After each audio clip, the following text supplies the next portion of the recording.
Hey guys, it's Dahlia, and today I'm going to teach you how to make the best Linzer cookies.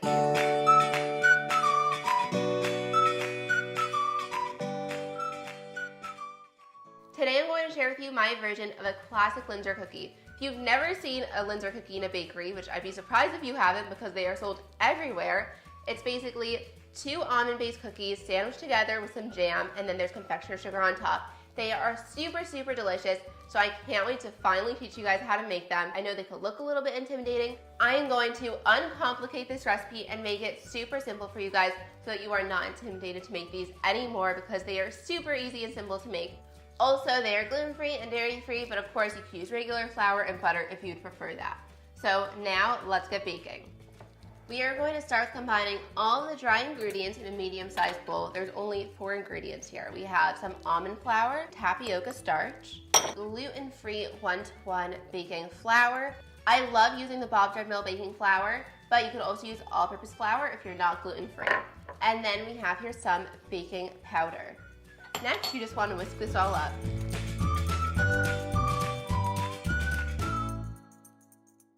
And now let's move on to the mixer. So of course you could do this by hand, but it would take a very long time, like at least like a half hour. So it's up to you. But I have here a stand mixer fitted with a paddle attachment. Whenever you're making cookie dough, use a paddle attachment because it creams everything better. And if you use a whisk attachment, you are probably gonna end up breaking it. So I have here 1.5 sticks of vegan butter, some granulated sugar. I'm using organic, but use whatever type you like. Then we are going to beat this up for about 2 to 3 minutes until it's super creamy, and make sure that you scrape down the sides of the bowl around every 30 seconds. Next, add 1 egg to the butter mixture along with some vanilla extract. And then beat this for another 1 to 2 minutes. It's time to make this dough come together, so we're going to add all the dry ingredients, so just add it in slowly while it's mixing on low speed. Then you can up the speed to medium once all the flour is slightly incorporated in. The dough at this point should look very soft, so you're not going to be able to roll it out yet, so don't be worried, don't continue to add flour because we still have to put it into the fridge, and then all of that vegan butter is going to set and firm up, and it will be totally easy to roll within like 2 hours. Next, just wrap your dough in some plastic wrap. I'm going to refrigerate this dough for 2 hours, and then we'll continue and cut out the cookies. So it has been about an hour and a half, and I got my dough out of the fridge.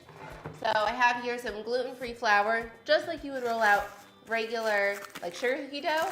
You're gonna put flour on your work surface so that your cookie dough does not stick. So I like to work in batches. So I'm probably gonna take about 1/3 of the dough and kind of just knead it a little bit. Don't over knead it, just for like a few seconds. I love doing this on parchment paper just because then I don't have to worry about getting dough stuck onto my counters and cleaning it so well. It's so much easier with the parchment, and then you can just reuse the parchment later on.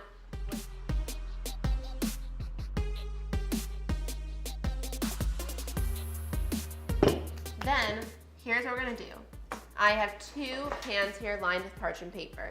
One of them is going to be for the circle cookies, and then one of them is going to be for the donut cookies. The donut cookies are the ones that are on the top of the sandwich that we're going to cut out and then cut a hole in the middle, and it's just going to look like a donut. You could use a scalloped side or a regular flat side. I'm going to go with the scalloped because it looks really pretty.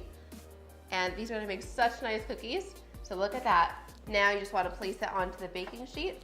And we are going to do about 15 bottoms, so no hole in the center yet.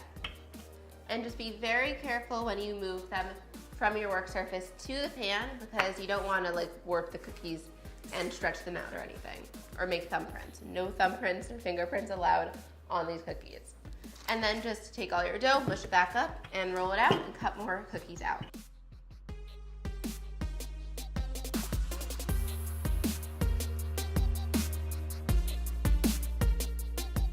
The 2 pans of cookies are all cut out, and now it's time to turn these into the donut cookies. So you want to take a piping tip or a really small cookie cutter, And we are just going to make holes in the center of each cookie. And try to be very precise and make the hole like really in the center of the cookie. And as for the size, I'm using a Wilton 1M tip to cut out the center. This I believe is about 2 inches or 2.5 inches. And you can make your cookies a little bit bigger than mine if you like, however you want to make them, and you can just use whatever cookie cutters you have on hand. All the cookies are cut out. We have the donut cookies, the regular circle cookies, and now it's time to bake them in a 350-degree Fahrenheit oven for about 25 to 30 minutes. Now, if you have any extra dough that got soft as it was sitting out, just wrap it up again. I have a big chunk here that's really soft. Stick it in the fridge for about 30 minutes, and then you could just take it out and roll it again. It will be way easier to work with. So I'm going to bake these, and I will see you later. Look how nice and golden brown these cookies turned out. They are fully cooled, and now it's time to finish them up. So I laid out all the donut cookies here, and now it's time to dust the tops, the donut ones, with confectioner's sugar. So if you've ever wondered how the bakeries get the confectioner's sugar to be on the top layer but not on the jam, this is how. Now I'm going to set this aside and we can start filling the cookies up. So I have here my plate of cookies and some raspberry jam. Bonnie Famine makes the best raspberry jam ever, and it is way healthier than so many of the jams out there because there's no high fructose corn syrup, and it just tastes so, so delicious. So here's what we're gonna do. We're gonna take a teaspoon, put it into the center of the cookie, and then just spread it out a little bit. Not too much because you don't want it to ooze out a lot. Next, you're gonna take a top of the cookie, try to match up the ridges on the sides, and just push it down on the sides because you don't want to press it down in the center or else you're gonna take off the confectioner's sugar. That looks so pretty. I love these cookies so much. The cookie is perfectly sweetened and the jam complements it so well. The jam is just so good. Head to my website and get this recipe. My website is itsrainingflour.com. The link is also in the description box down below.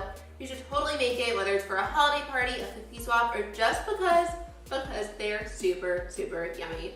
So give this video a thumbs up if you liked it.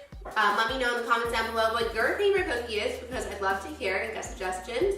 And thank you again so much for watching. And don't forget to subscribe to my channel for more videos every week. And I'll see you next time. Bye!